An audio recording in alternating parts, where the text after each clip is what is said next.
Awesome. Welcome back to the Retention Edge podcast. I've got Emmett here from the Fortia Group. I hope I pronounced that right. Uh, Emmett, please give everyone a quick intro on yourself, man. Thanks, Eric, for having me. Good day, everybody. My name's Emmett Kilduff. I'm one of the co-founders of the Fortia Group, an M&A firm specializing in selling e-commerce brands and digital agencies.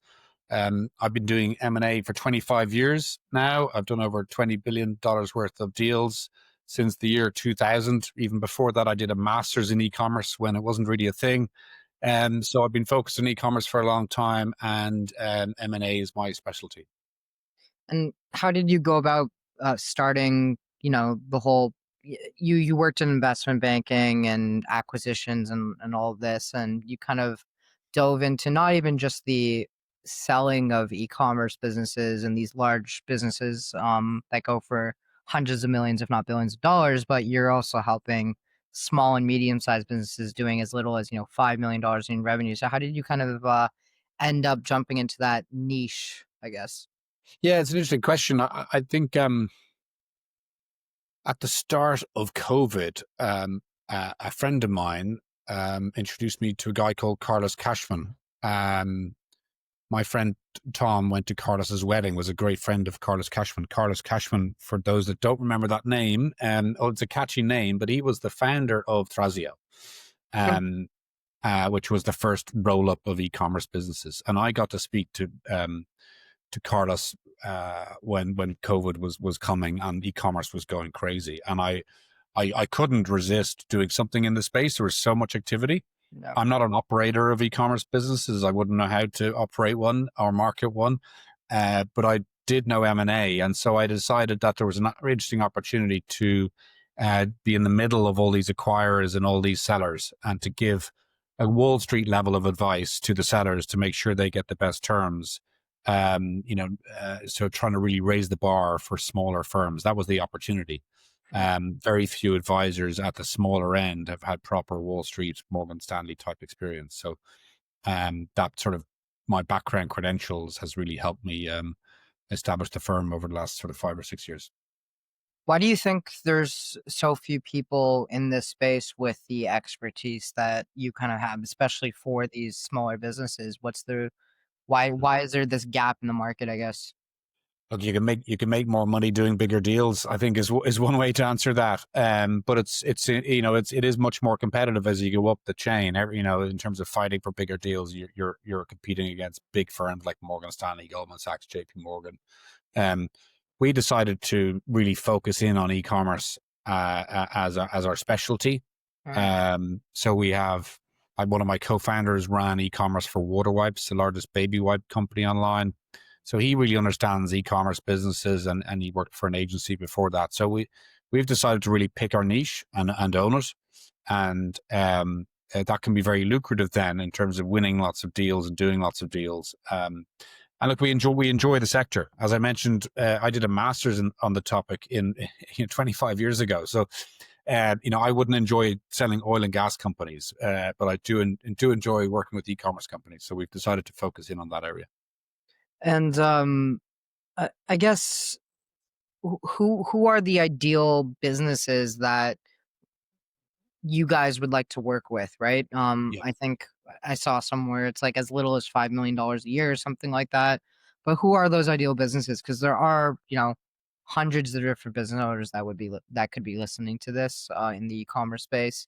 Yeah. Doing, a couple $1 million on the low end to 20, 30, 50 on the high end, or even further.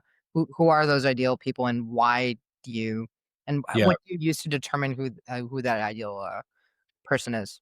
Or Yeah, business? we're in what's called a lower middle market, Eric, which is just above micro businesses, which are typically up to 5, maybe 10 million sometimes. Then it's lower market, middle market, and big market. Big market is for the big investment banks. So we're the lower middle market. That generally means we start working with companies when they're doing 5 to 10 million revenue. It can be 5 if it's recurring or largely recurring, or more towards 10 if it's sort of non-recurring. Either an e-commerce brand or an e-commerce agency. I see. And when you're looking at businesses that are a good fit to go through the whole acquisition process, would be a good fit for you guys. What factors are you looking at to determine if they're going to be a business that another business would like to acquire in the first place? Yeah, like great question, and something that um, we've thought about a lot. So the best answer to that question is, um, there's a great saying: the best laid plans don't survive contact with the enemy." Right? You've heard of that phrase. Yep. Mm. So, so too many entrepreneurs just go to market. They say, right, in 3 months we're going to start selling. That's the wrong way to sell or exit a business, right? The best way to sell a business is to start thinking about it 1, 2, 3 years out, and to frankly ask buyers what they want. So I can be a great proxy for buyers. I can give you my intellectual views as to what buyers want. Mhm. But what we do is we hold our client's hand and we introduce them to buyers 1, 2, 3 years out, and we ask the buyers, "What would you do if you ran the business? What do we need to change to make it more viable for you?" And so we iterate. Then every 3 to 6 months, we absorb this feedback so that when you do go to market, you've got something buyers want. Yeah. Because my favorite quote in M&A is, you want to get bought, not sold, Mm. right? So you want to present yourself with something that buyers want, not what you and I think is great. Because who cares what you and I think? We're not paying for the business. What are those commonalities that you've seen between deals? Like, and there's the obvious commonalities, right? You want them to, have their shit together for a lack of a better word. But what do you see as the commonalities between the businesses that end up getting sold and the businesses that never quite make it there?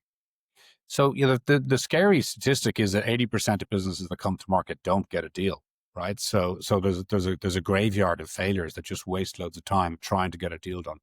The number one reason, in my view, is just fail to prepare, prepare to fail. If you haven't got your ducks in a row, you're not going to get a deal away. So early preparation is key. Um, if you look then at what you bring to market, what excites buyers, obviously, a decent size. The bigger you are, frankly, the you need to get past really 10 million ideally to sort of prove that you've got something, that there's real traction. You need to have super revenue growth. You need to have high net margins. That's a real good sign of operational capabilities. Net margins, not gross margins. Net margin trajectory needs to be in the right direction. Ideally, not stabilizing or declining. My favorite is really recurring revenue. Recurring revenue as an M&A guy is worth 10 times non-recurring revenue. So I get really excited when I see businesses with recurring revenue. Um, and then great team, a growing market, big TAM, total addressable market. There's lots of other smaller things, but there's certainly some of the high level points. And you kind of alluded to it, actually, just now. Recurring revenue just is so much more valuable because you can basically look at the LTV of that customer and go, okay, if I can acquire this customer at this cost and I can keep them for this long, I'm going to make this much revenue. And then as a result of my margins, I'm going to make this much in profit. And that repeatability is obviously super valuable to an acquirer who wants to kind of have that that consistency going into buying a business and not have to rely on, these one-time purchases, right? But what are the factors at play that will determine a company's valuation and what they can actually exit at, other than obviously recurring revenue? Yeah, so there's both what we would call macro and micro factors, right? So there's macro factors that are outside the control of you or I or your listeners. So that could be just the global economy. Are we on a risk on or risk off environment? It could be how is M&A broadly, Yeah. global M&A across all sectors. Are deals getting done? Are boards looking to do deals? Are private equity firms looking to put money to work? It could be generally how our e-commerce M&A is that high or low, regardless of your specific brand or agency, right? So there's macro factors that you can't control, and you have to be aware of those because that absolutely impacts the valuation that one can or cannot get. Then, if you look what is in your control, we would say there's two broad things. One is like the brand metrics, which are some of those things we touched upon: revenue growth, net margin trajectory, etc. And then there's something that we call deal dynamics. Most people don't even think about this from a valuation perspective, but it could be, is the seller forced to sell? Hmm, good point. Has a seller taken their eye off the brand and wants to set up another brand and just wants to get rid of it? Are they tired? There's a lot of tired e-commerce entrepreneurs out there. Um, uh, um, is there an issue with tariffs? Sometimes the buyers have to buy. We had an exit where the buyer had to close, but by the end of June to help it raise more money, and that meant we got a better deal for our client. So Mhm. deal dynamics is really important in terms of getting a deal done at a certain price. All those factors go into the melting pot to determine what valuation is. And we do a webinar twice a year, Eric, on this, and they're recorded on our YouTube channel. And you can go in and you can see all our thinking. We have guest speakers talking about each of those points. And if for anyone that wants to dig deeper, they can look there. And so you brought up the two different factors, right? At a general level, it's the market, and then there's the individual business. Where is the market right now for acquisitions? This might be a country by country basis to an extent, but the tariffs from coming out of the U.S. are obviously affecting everyone internationally. Uh, I think the recent jobs report out of the U.S. was basically negative 30,000 jobs or something like that. Um, E-commerce in general has kind of re-accelerated, I think, after kind of that after COVID kind of slowdown. It's starting to re-accelerate again, at least if you look at like Shopify's numbers and different stuff like that. But I guess where is the acquisition market right now for e-commerce brands? If we look at global M&A for a second, 2021 was a record year. 2022 saw a big drop. So in 2021 there was $3.9 trillion worth of deals globally.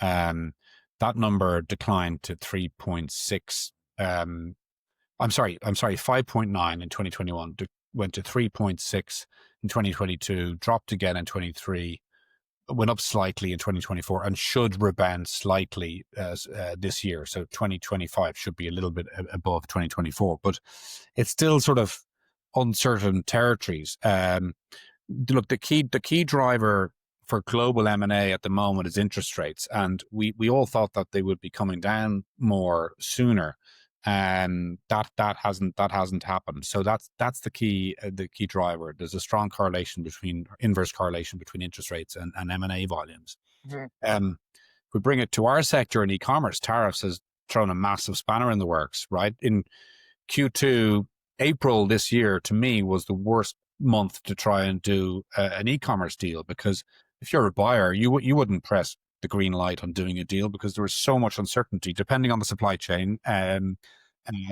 geography. You just wait and see, either till a tariff resolution came or until the company switches supply chain, but you'd have to sort of see it all pass through, which could take a few quarters. So Mhm. April was a really, really, low. If December 2021 was the high for e-commerce, April 25 was a real low. Thankfully, it's improving slowly from there. And I think as we sort of get into next year and interest rates come down, then it should continue to improve. There's a lot of money sitting on the sidelines, to paint a more positive picture. Like strategics have growth either organically or inorganically through M&A. They won't sit on their hands forever, right? They have to grow, so they will look at doing M&A. And then private equity firms have so much cash, and they can't just keep hold of it and do nothing. Otherwise, the people that gave them money will want it back. So they'll have to put money to work. So there are some good trends, but the stats, unfortunately, for e-com M&A right now is there are some great deals happening, but the volumes aren't as high as they were certainly in 21, 22. So what do you think needs to change? What are the two or three things, macro changes that we need to kind of occur for that M&A growth to reaccelerate again? I think interest rates sort of coming down, and tariff transparency are sort of settling, Mhm. um, and they're sort of on the macro side, which are out of control. And then I think in terms of what's in control, I think thoughtful preparation. Like the number one piece of advice I give to anyone listening is, start planning your exit, 1, 2, 3 years out. If you want to really get the best terms, you got to plan early. S- Do you think that with Trump in office, and he's kind of, he's at the end of the day, he's a wild card. Do you think that's gonna, even if these tariff issues seem to be solved at some sort of level, do you think the fear of him just randomly changing his mind and reverting back, or whatever whim he's on at any given moment, will affect the way acquirers think about acquiring all these different businesses, because they're so subject to the whims of tariffs at the end of the day, right? Like just one angry tweet and all of a sudden their market can fall apart basically. How does that impact the M&A scene right now? Yeah, like I think people are looking at their supply chains with a bit more thought and having a bit of diversity or plan Bs. Um, frankly, anyone with a U.S. domestic supply chain is probably in a better position than others. Internationally. I think I think you're right. I think there's probably more risk being modeled in when people are coming up with the price or with terms, potentially for the unknowns, or there might be more deferred or more consideration held back and are deferred. What about so as a part of the different people that are acquiring, you're talking about private equity, these larger conglomerates that, own a variety of different beauty brands or clothing brands or whatever. And then there's the aggregators, right? There's a variety of different ones of the different aggregators out there. Amazon aggregators, general e-commerce aggregators, etc. Obviously a lot of recent news about what's happened to them over the last couple years, and especially even within the last like 12 to 18 months. A lot of them have gone bankrupt. Open stores had all these issues. Now they acquired like 100 different brands, but now I think only one has survived throughout all of that. Jack Archer. There's a lot of news and talk about what was going on there. I guess what's your take on the aggregator space right now? What's that business model going to look like moving forward? Will it even exist? Is it even possible to kind of exist to an extent? Like, I guess, what are your thoughts on all that? Well, like the first point is, I've been doing M&A for 25 years, and 5 years ago, none of us had heard of e-commerce aggregators, right? So, but there was lots of e-commerce deals getting done in 10, 20 years ago. So, uh, the market doesn't have to have e-commerce aggregators to do deals. Um, there are, let's look at all the categories. So we've talked about strategics, sometimes called corporates, private equity, aggregators. There's also family offices, and there's also search funds. So Right. there are, and sorry, they're all institutional. We don't work with individuals. That's sort of for smaller businesses. So look, there's plenty of different types of buyers to work with. If we look at the aggregators, for we won't get into the reasons why they've failed. There's a whole different sort of podcast, but there are aggregators doing well now, Mhm. especially the ones that maybe started later and had genuine e-commerce operators running them, not sort of M&A guys like me trying to make a quick buck. No. Um, and so there are FBA aggregators doing deals, and there are especially ones that have low leverage and are newer. The FBA led aggregators, and there are DTC led aggregators that we work with. Ultimately, uh, I don't think the best valuations will come from the aggregators.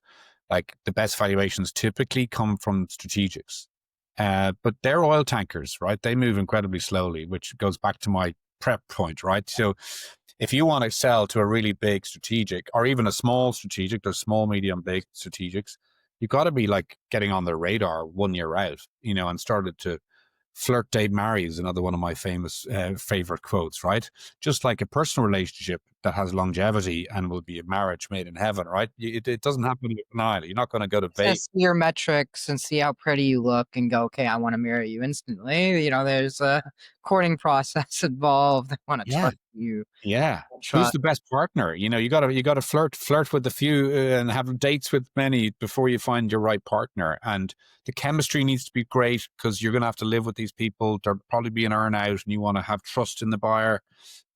So that takes time. Yeah.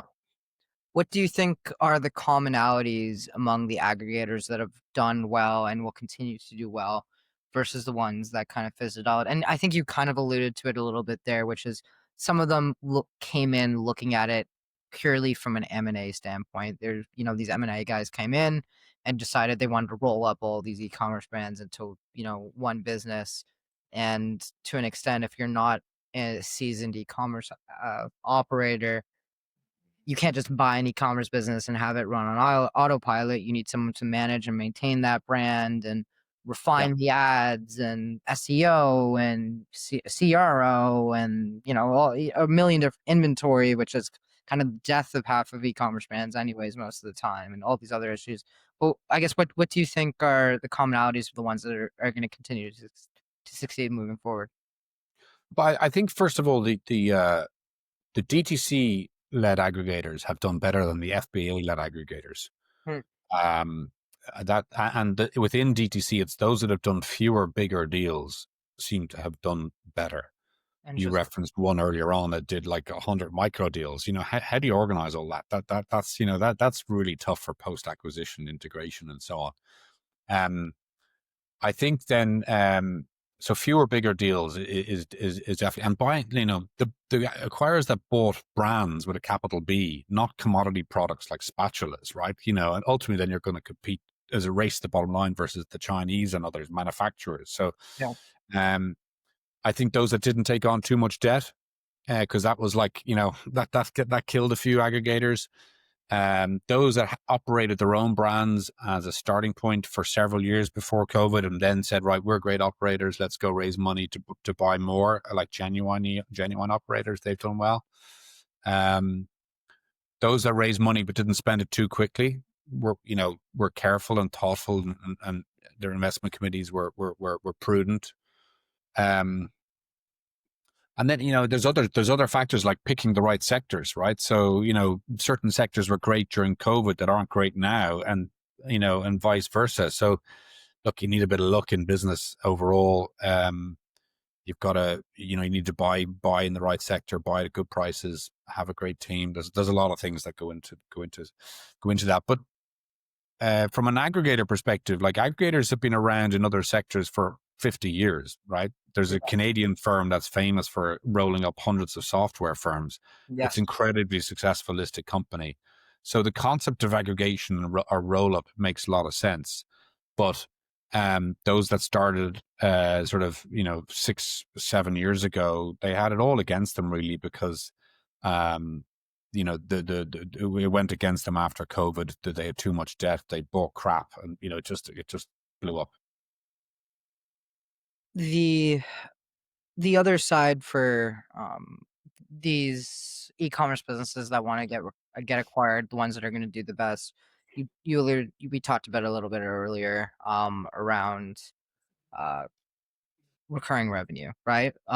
Not all business models necessarily, though, will have a recurring revenue model business, right? It's not meal delivery or subscription boxes or whatever it is, but they still will rely on customer retention at the end of the day to, if they're a clothing brand, they sell jeans and t-shirts and everything else. They sell you a shirt, they're going to try to sell you the pants, and then three other versions of that shirt too, probably in different colors or something like Yeah. that.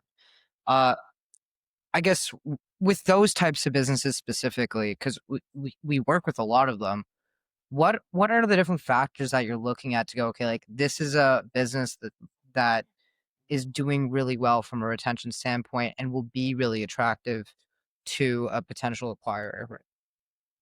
Yeah, I mean, hence the title of the podcast, I guess. But I think repeat purchase is an obvious one. So are the customers coming back? A great way to show that you've got a proper brand is just natural search, organic search. Are people typing in your brand name, are you buying pay per click to get them to come back to your website each time? There's a number of ways to sort of measure if you've got a strong brand with a capital B and customers really value that business, the brand. Price increases. Can you put through price increases? Or will people vote with their feet?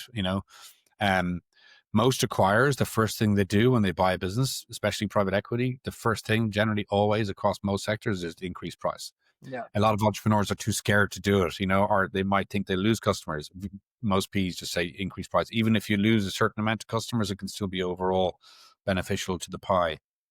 Um, so yeah, I mean, don't get me wrong. I mean, recurring revenue is great. There are loads of great businesses that have not non-recurring revenue. Water Wipes is a good example of it. I mentioned earlier on. Dude Wipes. There's loads of great businesses out there that you don't have to have recurring revenue to have a great exit.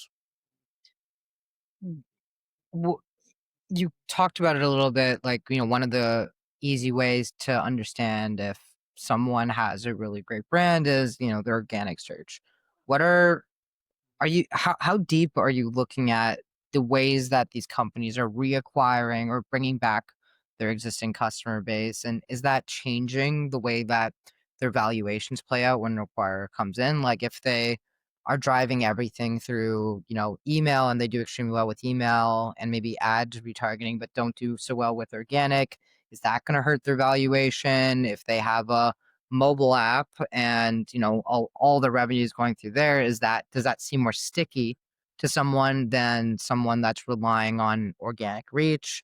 Like what is that thought process, and what are those factors involved that kind of determine that? Yeah, I think a lot of it's about the sort of, you don't want to be at the whim of like Meta, all the time, right? You want to have sort of some control, own some customer data, ideally have, a relationship with the customer and be able to do, email lists and sort of more organic search. Um, with the pure financial hat on, it's sort of return on investment. If you spend X on marketing, what return do you get? And there's different ranges to sort of determine whether that's, efficient spending or not. Um, um, but look, generally, organic is obviously the best category to be doing. And demonstrating that you got a strong brand and doing that through organic. And when you look at business marketing spend, right? Let's say they're spending 20% of revenue on marketing or 10% of revenue on marketing. Does it really impact their valuation if out of that 10%, 8% of it is going to Meta and 2% of it is going elsewhere, versus if it's 2% going to Meta and the rest of it going elsewhere? Like, how does that impact things if it does? No, I very few of the buyers we speak to would be sort of changing the valuation based on those sorts of dynamics. Mhm. If all marketing was just one route to market, that would be sort of seen as risky.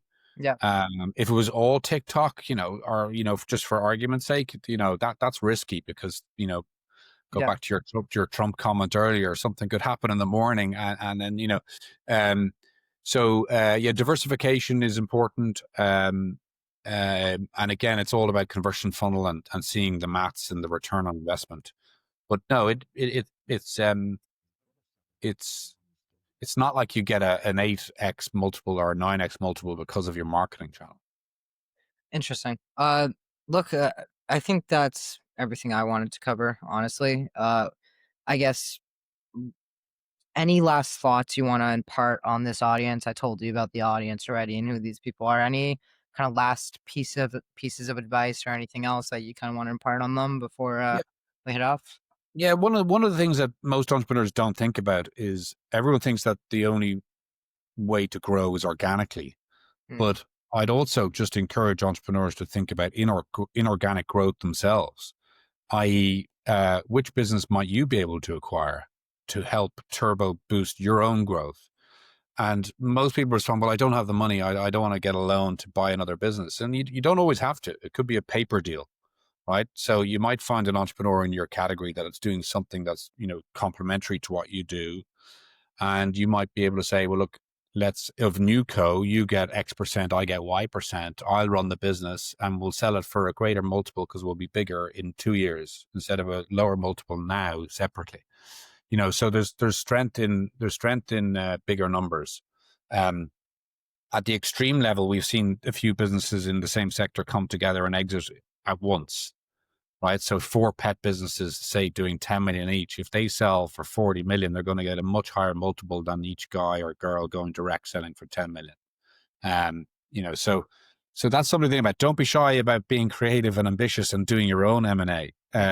Don't just, so something to think about, and happy to brainstorm with any of your listeners. But my key takeaway, if hopefully it's clear already, Eric, is, fail to prepare to fail. Our favorite clients are the ones we've done 2 to 3 years work with before we exit, because we know we've exhausted everything, including speaking to real acquirers on Mhm. how to get ready. Awesome. Thanks so much, Emmett. I really appreciate this, man. If anyone wants to reach out to you, how should they do that? Yeah, website is the Fortia Group, Fortia group.com. Okay, awesome. Thanks so much, Emmett. Cheers, Eric. Take care. Bye-bye.